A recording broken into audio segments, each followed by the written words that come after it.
Hello friends, आज की इस वीडियो में हम आपको व्हाट्सएप मैसेंजर की सक्सेस स्टोरी के बारे में बताने जा रहे हैं। इसकी शुरुआत दो लोगों जैन कॉम और ब्रायन एक्टन ने साल 2009 में की थी। व्हाट्सएप मैसेंजर की कहानी हमें मोटिवेट करती है कि हम जितनी भी टाइम अनसक्सेसफुल हो, अपने गोल को अचीव करने के लिए बार बार मेहनत और कोशिश करते रहने से सक्सेस जरूर मिलता है। इस स्टोरी से पता चलता है कि हम इस दुनिया में जो सोचते हैं वो सब हो सकता है, कुछ भी इम्पॉसिबल नहीं है। बस चाहिए तो मेहनत और लगन से कुछ करने का जज्बा। चलिए हम आपको व्हाट्सएप मैसेंजर और इसके दो फाउंडर्स जैन कॉम और ब्रायन एक्टन के सक्सेस की स्टोरी के बारे में बताते हैं। ये तो आप सब अच्छी तरह जानते हैं कि आज के टाइम में व्हाट्सएप पूरे वर्ल्ड का सबसे पॉपुलर मैसेंजर बन चुका है, जो एंड्रॉयड और एप्पल चलाने वाले हर व्यक्ति के मोबाइल में मिल जाता है। इसकी सहायता से लोग आपस में एक दूसरे को मैसेज करते हैं, वीडियोस भेज सकते हैं और अपनी फोटोज भी शेयर कर सकते हैं। जैसे कि हमने आपको बताया कि व्हाट्सएप की शुरुआत जैन कॉम और ब्रायन एक्टन ने की। जैन कॉम का जन्म 24 फरवरी 1976 को यूक्रेन के एक छोटे से गांव कीव में हुआ।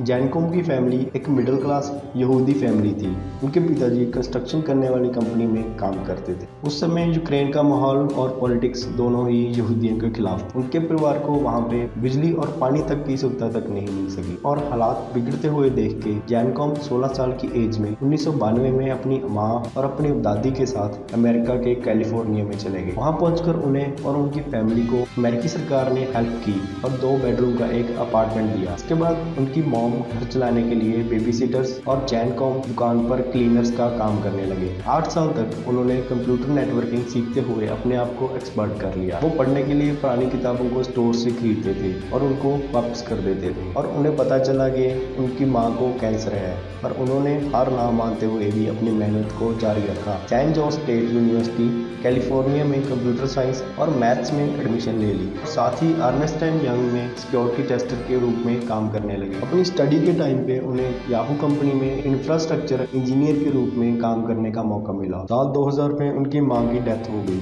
और उनके पिताजी की डेथ पहले ही 1997 में हो चुकी थी। तो अब ब्रायन एक्टन की स्टोरी पे चलते हैं। ब्रायन एक्टन का जन्म 1972 में अमेरिका के मिशिग शहर में हुआ। उनका सारा बचपन सेंट्रल फ्लोरिडा में बीता। उन्होंने साल 1994 में स्टैनफोर्ड यूनिवर्सिटी से कंप्यूटर साइंस की। अपनी स्टडी के बाद उन्होंने एप्पल कंपनी में सॉफ्टवेयर इंजीनियर के रूप में काम किया और उसको अडोब कंपनी में काम करने का भी मौका मिला। इसके बाद 1996 में उन्होंने याहू कंपनी में अपना काम शुरू कर दिया।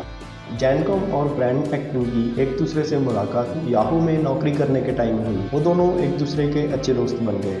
9 सालों तक याहू में काम करने के बाद दोनों ने 2007 में याहू में से अपनी नौकरी छोड़ दी और कुछ समय तक मौज मस्ती की। जमा किए हुए पैसों से उन्होंने पूरा साउथ अमेरिका घूमा। इसके बाद जब दोनों के पास पैसे खत्म हो गए तो दोनों ने फेसबुक में नौकरी के लिए इंटरव्यू दिया और रिजेक्ट हो गए। ब्रायन एक्टन ने ट्विटर में जॉब करने के लिए अप्लाई किया था, ट्विटर ने उन्हें रिजेक्ट कर दिया। दोनों ने फिर भी हार नहीं मानी और कुछ अपना करने का मन बना लिया। फिर जनवरी 2009 में जब जैन कॉम ने एक आईफोन खरीदा, उनको पता चला कि एप्पल का ऐप स्टोर कुछ महीने पहले ही शुरू हुआ था। वो कई सारे नए ऐप लॉन्च करना चाहते थे और इससे उन्हें ब्रिलियंट आइडिया मिला कि क्यों ना एक इंस्टेंट मैसेजिंग ऐप बनाया जाए, जिसकी हेल्प से लोग आपस में एक दूसरे को कोई भी खबर बिना कोई खर्चा किए दे सके और वो बिना कोई ऐड और रुकावट के पहुंचा सके। जैन कॉम ने उसी टाइम अपने इस आइडिया को ब्रायन एक्टन और अपने दोस्त एलेक्स के साथ शेयर किया। ब्रायन एक्टन शुरू में तो जैन कॉम के इस आइडिया से खुश नहीं थे, लेकिन फिर भी वो दोनों दोस्त एक दूसरे की मदद करने में लग गए। सबसे पहले उन लोगों ने एक rentacoder.com से एक रशियन आईफोन डेवलपर को हायर किया, क्योंकि उन दोनों को एप्लीकेशन के बैक एंड पे प्रोग्रामिंग करनी आती थी। आखिरकार व्हाट्सएप शुरू हो गया, लेकिन बहुत सारी मुश्किलों के साथ। शुरू में जब कोई भी यूजर व्हाट्सएप को इंस्टॉल करता तो उसे इंस्टॉल करने के बाद यूजर को OTP आता था। उसके पैसे जैन कॉम के बैंक अकाउंट से कटते थे। और दूसरी प्रॉब्लम ये थी कि सर्वर की दिक्कत होने के कारण मैसेज टाइम पे नहीं पहुंच पाते थे। इस परेशानी से तंग आके जैन कॉम ने इस प्रोजेक्ट को बंद करने के लिए सोचा और नौकरी करने के लिए ब्रायन एक्टन को समझाने लगा। लेकिन वो दोनों मिलके इस प्रोजेक्ट को पूरा करना चाहते थे, जिसके लिए उन्होंने याहू कंपनी के पुराने दोस्तों से $2.5 लाख इन्वेस्ट करवाए। आखिरकार कई महीनों तक सेटिंग करते करते व्हाट्सएप मैसेंजर 2.0 को अगस्त 2009 में एप्पल स्टोर और अगस्त 2010 में गूगल ऐप स्टोर पे लॉन्च कर दिया गया। आखिरकार उनकी मेहनत रंग लाई और फरवरी 2013 तक के पूरे वर्ल्ड में 200 मिलियन एक्टिव यूजर्स थे और साल 2014 की शुरुआत तक 8 करोड़ से भी ज्यादा यूजर हो गए। 2 लोगों से शुरू हुई ये कंपनी साल 2014 2014 में 32 इंजीनियर को मिलाकर 55 लोगों का स्टाफ हो चुका था। व्हाट्सएप मैसेंजर इतना लोकप्रिय हो गया कि फेसबुक को बहुत सारी दिक्कतें आने लगी और आखिरकार व्हाट्सएप को फेसबुक के द्वारा खरीदना ही पड़ा 1 लाख करोड़ रुपए में। और ये डील पूरी दुनिया की सबसे बड़ी डील मानी जा सकती है। ये वही फेसबुक थी जिसने उन दोनों को नौकरी देने से मना कर दिया था। दोनों फेसबुक के एक बड़े शेयर होल्डर हैं। आज लगभग 1 बिलियन लोग हर दिन व्हाट्सएप मैसेंजर का इस्तेमाल करते हैं। हर दिन लगभग 5 बिलियन मैसेजेस शेयर किए जाते हैं और 4.5 बिलियन फोटोज शेयर की जाती हैं और 1 बिलियन वीडियोस शेयर की जाती हैं। ऐसा उन दोनों ने कभी भी नहीं सोचा होगा कि जिस कंपनी में वो नौकरी करना चाहेंगे वही कंपनी एक दिन का बनाया हुआ ऐप खरीदेगी। ये सब मुमकिन हुआ कुछ नया सोचने, पूरा करने और लाइफ में अपने ड्रीम्स को पूरा करने की जिद से। कुल मिलाकर यही कह सकते हैं कि अगर आप किसी चीज के पीछे पड़ जाएं और हार ना माने,